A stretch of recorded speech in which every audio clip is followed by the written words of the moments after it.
Bible baud lesson number 27 سبق 27واں Bible کے استعارے مقصد ہیلو اور اچھا دن یہ بائبل بارڈ ہے۔ سبق یہ وہ جگہ ہے جہاں ہم آج ہیں۔ اس پوڈ کاسٹ میں ہم شاعرانہ زبان کے استعمال پر غور کریں گے۔ یاد رکھیں بائبل میں تشبیہ اور استعارہ بائبل بارڈ کی ایک بڑی بنیاد یہ ہے کہ بائبل ادب ہے۔ کیا بائبل خود شاعرانہ زبان کے استعمال کو تسلیم کرتی ہے؟ یہاں یسوع اور اس کے شاگردوں کے درمیان ہونے والے مکالمے کی ایک مثال ہے۔ یوحنا 16 باب 25 آیت میں یہ باتیں تم سے تمثیلوں میں کہیں، وہ وقت آتا ہے کہ پھر تم سے تمثیلوں میں نہ کہوں گا بلکہ صاف صاف تمہیں باپ کی خبر دوں گا۔ اس میں کوئی سوال نہیں ہے کہ بائبل استعاروں سے بھری ہوئی ہے۔ یوحنا 6 باب 53 اور 54 آیت میں یسوع اپنے ناقدین کو درج ذیل بیان کرتا ہے۔ یسوع نے ان سے کہا، میں تم سے سچ کہتا ہوں کہ جب تک تم ابن آدم کا گوشت نہ کھاؤ اور اس کا خون نہ پیو تم میں زندگی نہیں۔ جو میرا گوشت کھاتا اور میرا خون پیتا ہے ہمیشہ کی زندگی اس کی ہے اور میں اسے آخری دن پھر زندہ کروں گا۔ کوئی یہ بحث کر سکتا ہے یسوع کا گوشت کھانا اور اس کے خون پینا ایک مشکل لیکن بظاہر سیدھی سی تشریح ہے۔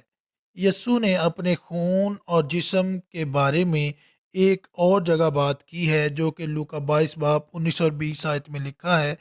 پھر اس نے روٹی لی اور شکر کر کے توڑی اور یہ کہہ کر ان کو دی کہ یہ میرا بدن ہے جو تمہارے واسطے دیا جاتا ہے، میری یادگاری کے لیے یہی کیا کرو۔ اور اسی طرح کھانے کے بعد پیالہ لیا اور یہ کہہ کر دیا کہ یہ پیالہ میرے اس خون میں نیا عہد ہے جو تمہارے واسطے بہایا جاتا ہے۔ یہ ظاہر ہے کہ جب یسوع اپنے شاگردوں کے سامنے روٹی اور مے کا پیالہ اٹھایا، وہ روٹی جو اس نے شاگردوں کے سامنے رکھی تھی اس کی نمائندگی کرتی تھی اور مے کا پیالہ اس کے خون کی نمائندگی کرتا تھا۔ ان دونوں عبارتوں کے ادبی تجزیے کا مطلب ہے کہ ہمیں ان کے درمیان تعلق کا تعین کرنا چاہیے۔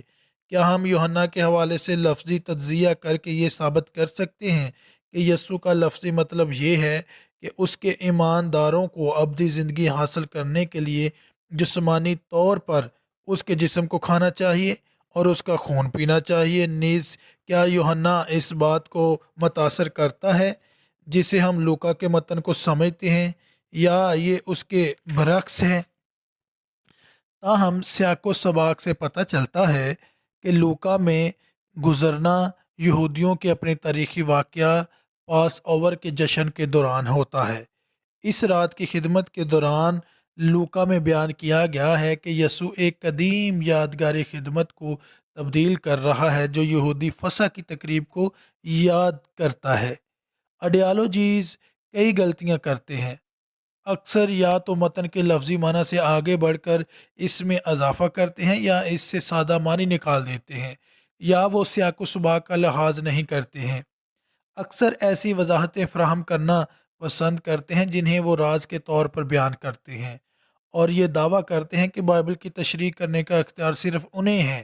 جی ہاں، خدا کے پاس راز یا چیزیں مختلف اوقات میں ظاہر نہیں ہوتی، لیکن وہ سب کچھ اس نے اپنے بارے میں ظاہر کیا ہے۔ بلکہ بائبل ایک ادبی اور مقدس متن ہے۔ اس کا مقصد آپ کو کچھ بتانا ہے جو مصنف کے خیال میں آپ کو جاننے کی ضرورت ہے۔ نتیجہ یہ بائبل بارڈ کے کام کرنے کا طریقہ ہے: مختصر تلاوت، قریب سے توجہ مرکوز، کوئی خلفشار نہیں۔ بائبل بارڈ US@gmail.com پر کوئی سوال یا تبصرہ بھیجیں، اس کا جائزہ لیا جائے گا۔